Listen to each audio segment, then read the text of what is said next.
por la invitación.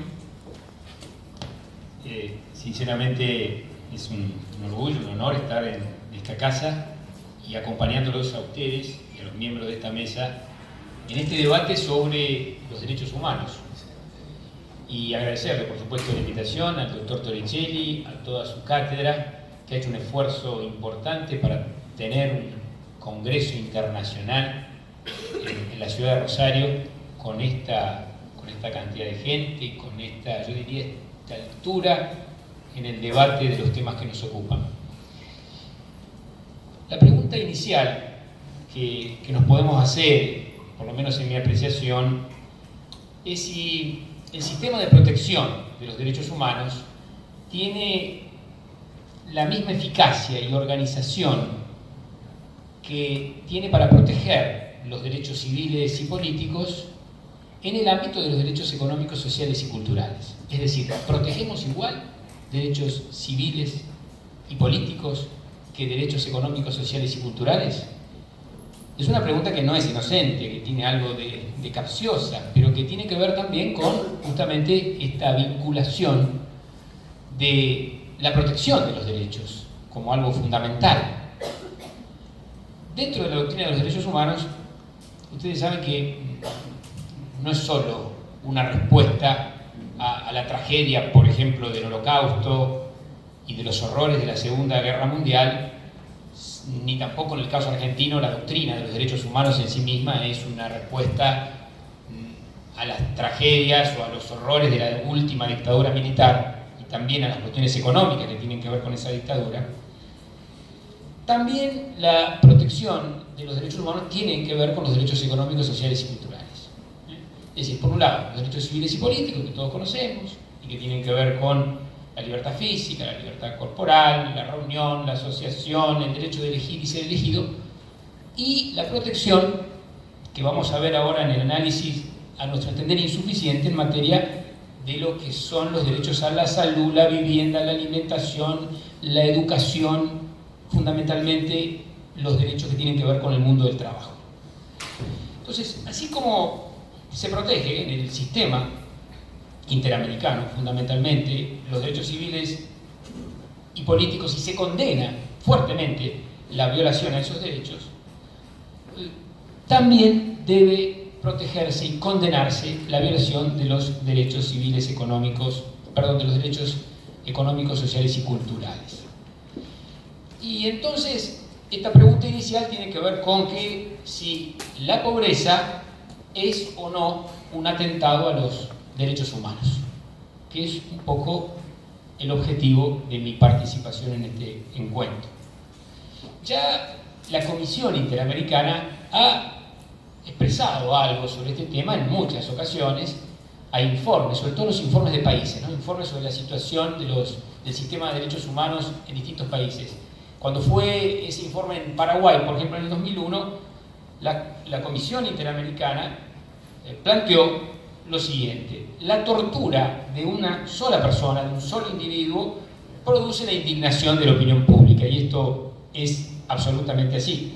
Ahora, ¿qué pasa? Dice el informe, o pasa exactamente lo mismo o no pasa exactamente lo mismo, esto lo pregunta, acerca de, por ejemplo, la muerte de miles de niños que suceden por día y que tienen que ver con situaciones completamente evitables.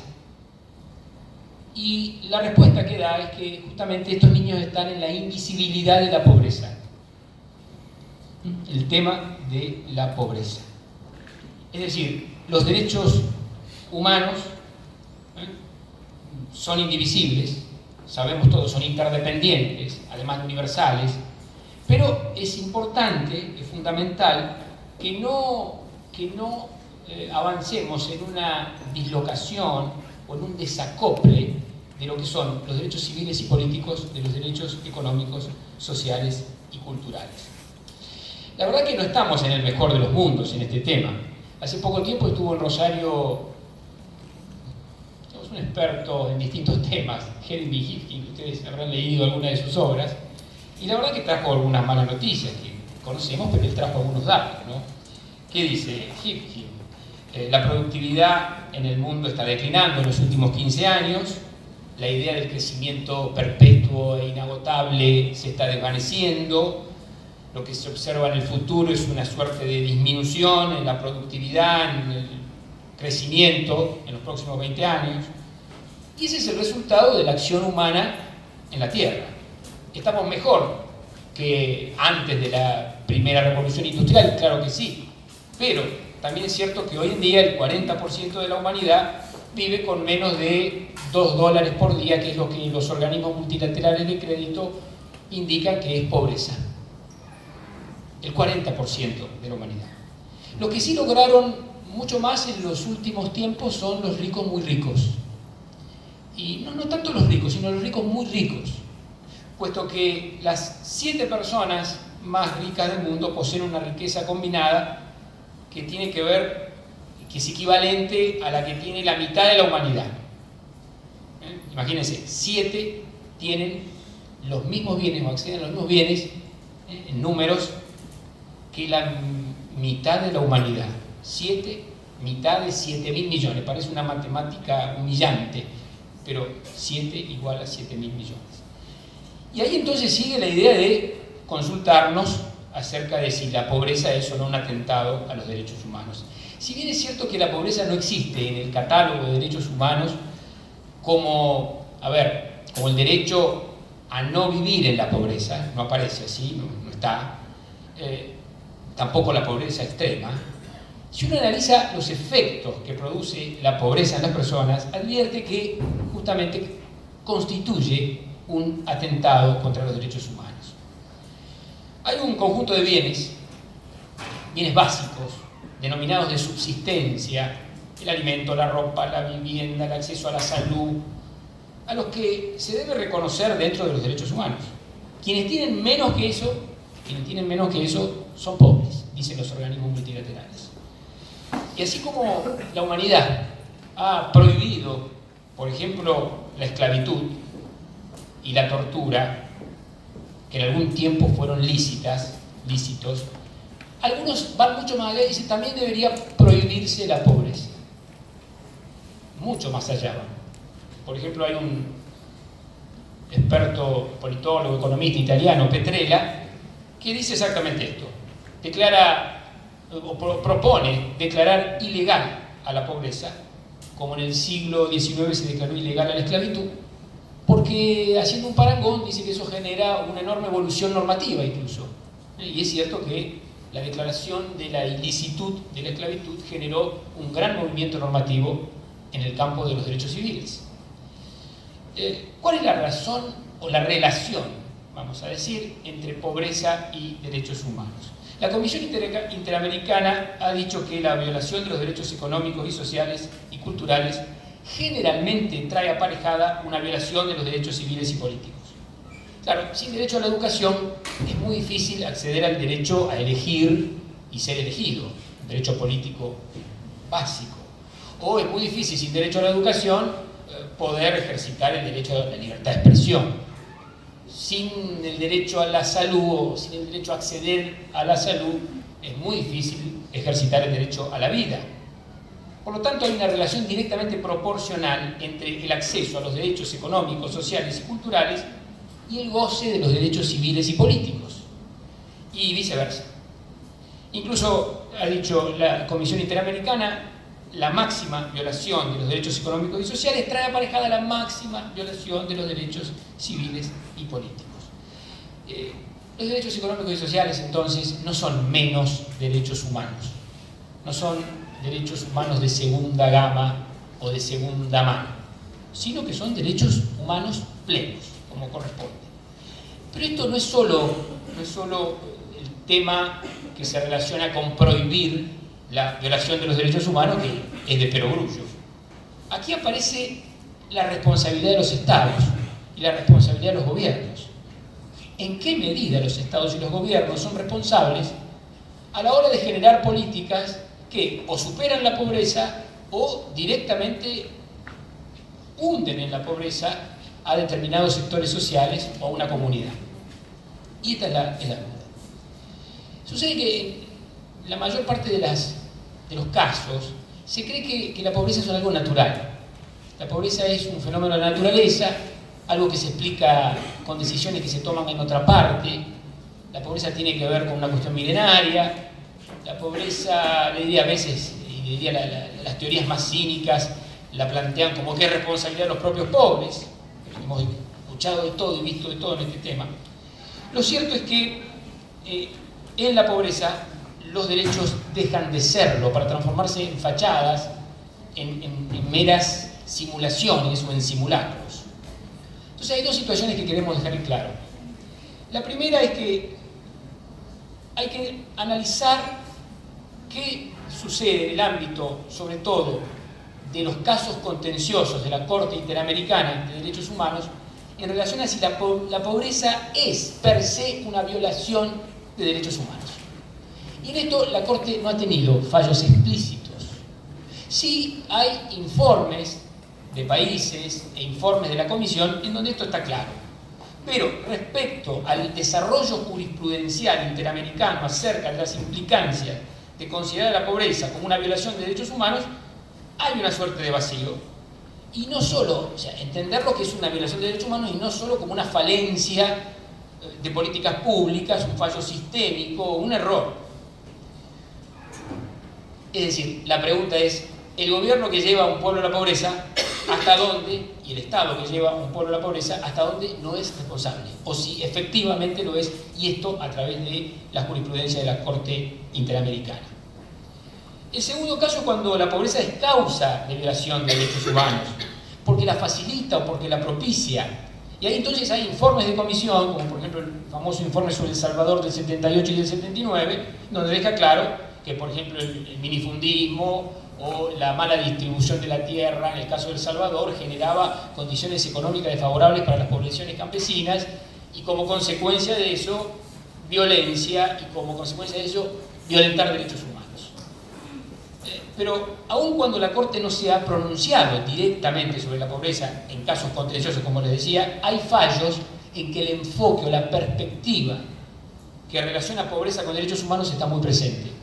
Y les digo rápidamente algunos. El caso Cervellón contra Honduras en el año 2006, la ejecución de 2 niños y 2 jóvenes, donde justamente la Corte Interamericana responsabilizó al Estado de Honduras, puesto que primero había habido inacción de su parte en sacar a estos jóvenes de la pobreza, amén de que habían sido ejecutados por agentes públicos. Pero también, no solamente por eso, sino porque había habido inacción acreditada en sacar a estos jóvenes de la pobreza. El famoso caso Niños de la Calle de Guatemala, que también justamente trata el mismo tema, en donde la Corte, entendiendo que estos niños vivían en la calle, también hace una alusión a la pobreza como atentado o como facilitador de la violación de derechos humanos. Y luego está el tema de las leyes. ¿Qué pasa con las leyes? Y esto es importante, que no son inocuas per se. Las leyes promueven determinadas políticas, generan políticas, empobrecen o enriquecen, generan determinadas cuestiones. Hay algunas que permiten superar la pobreza, pero hay otras que la aumentan. En Chile se discutió mucho este tema, sobre todo a partir de 2 leyes. La ley de flexibilización laboral, que justamente bajaba la calidad del empleo y que debilitaba al empleado respecto del empleador, al obrero respecto del empleador, o las leyes de forestación en relación a la comunidad mapuche y a cómo los iba corriendo y empobreciendo. Ahí se discutió, como puede ser discutido en la Argentina, leyes que aumentan o que pueden aumentar la pobreza, como puede ser en su momento las leyes de solidaridad, entre comillas, previsional, que dio lugar a los casos Badaro 1 y Badaro 2. Entonces, ¿qué es lo que falta? Falta definir cuáles son las obligaciones de los estados que emanan de la Carta o de la Convención Americana, pero cuáles son las obligaciones concretas de los estados en materia de superación de pobreza. Y además, falta analizar si la ley causa empobrecimiento y eso significa vulnerar derechos humanos. Y esto debe ser dirimido a través del control de convencionalidad y del control de constitucionalidad. Entonces, como dicen algunos autores, ¿no? Si todos coincidimos en que no es posible torturar a la población para aumentar el PBI del país. Si todos coincidimos en que no es posible torturar a la población para mejorar la calificación internacional del país en los organismos multilaterales, o si no es posible que se haga eso para nada menos que bajar el riesgo país, también todos tenemos que coincidir en que no es posible llevar o hundir a determinados sectores de la sociedad o a buena parte de ella en la pobreza para, dicen los chilenos, flexibilizar las leyes del empleo, del trabajo, o para flexibilizar las leyes que tienen que ver con el medio ambiente y la forestación, o leyes previsionales que hundan a buena parte de la población en la pobreza. Y entonces, para terminar, la idea es justamente poner en discusión si la pobreza debe ser considerada directamente en los controles de convencionalidad y constitucionalidad como un factor a tener en cuenta para analizar no ya la declaración, sino la responsabilidad de los estados. Los nuevos desaparecidos son justamente el derecho al trabajo, el derecho a la vivienda, el derecho a la educación en muchos de nuestros estados. Y entonces hay dos opciones. Una es entender que esto puede ser producto de un error, de una falla, de un desconocimiento, de una falta de talento para llevar adelante políticas públicas que superen la pobreza. Y otros, la segunda opción, es el planteo de que puede ser una decisión deliberada de concentración económica y que, bueno, puede tener muchas explicaciones, en creer en la teoría del derrame o de creer en la teoría de por ejemplo, el déficit cero, cueste lo que cueste y caiga quien caiga. Es decir, ¿cuáles son las opciones que hay para analizar desde el punto de vista jurisdiccional esta cuestión? Es probable que tengamos que avanzar hacia una equiparación cada vez más próxima entre los que vulneran derechos humanos físicamente hablando, derechos civiles y políticos, y quienes vulneran derechos económicos y sociales a partir de determinadas políticas públicas. Nosotros confesamos, los que estamos acá en el mundo del derecho, que el derecho no lo puede resolver todo. Por supuesto, tiene sus limitaciones, tiene sus constantes desafíos.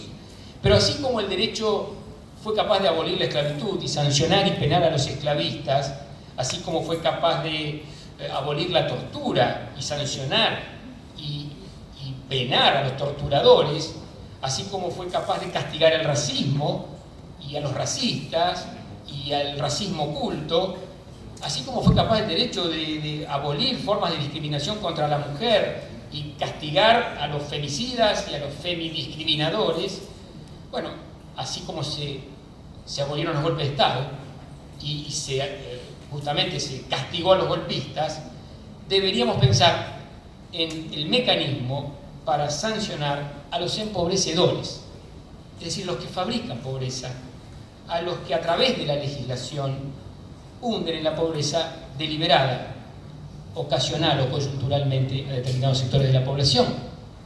Porque acá no se trata de decir me equivoqué, es mala mía, porque eso también podrían haber dicho los torturadores o los que violaron derechos humanos sistemáticamente o los que hicieron lo suficiente como para atentar contra las instituciones democráticas. No es solamente me equivoqué, es algo más que me equivoqué. Se trata de la responsabilidad de los estados y de la necesidad de reparación de estas cuestiones.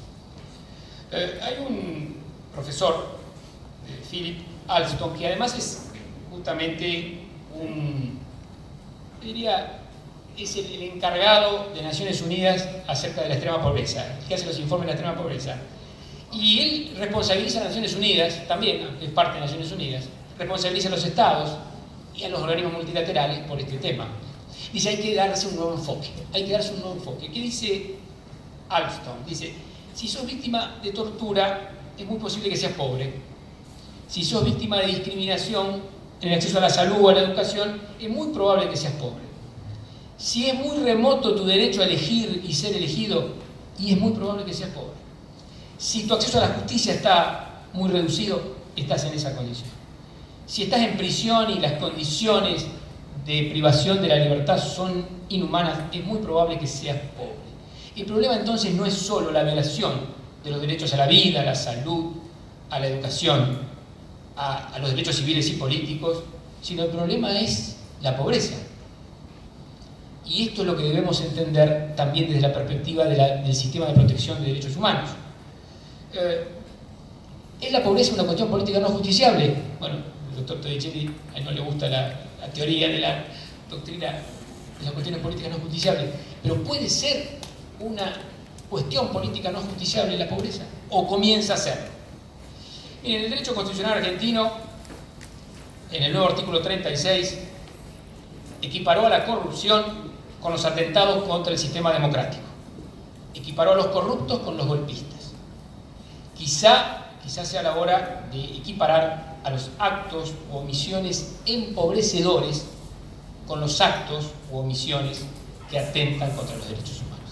Muchas gracias.